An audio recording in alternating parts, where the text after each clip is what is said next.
Breaking news చూస్తున్న ఏపీలో కొత్తగా పెన్షన్ కోసం దరఖాస్తు చేసిన పేదలకు ప్రభుత్వం గుడ్ న్యూస్ తెలిపింది.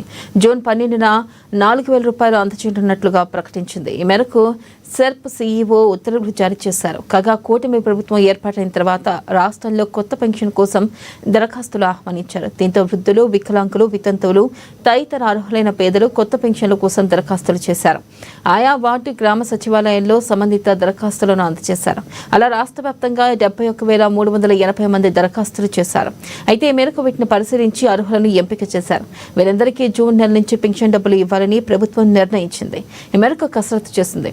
కొత్త పెన్షన్దారులకు ఇచ్చే డబ్బులతో ప్రభుత్వ ఖజానాపై ప్రతి నెల 35 కోట్లు అదనపు భారం పడనుంది.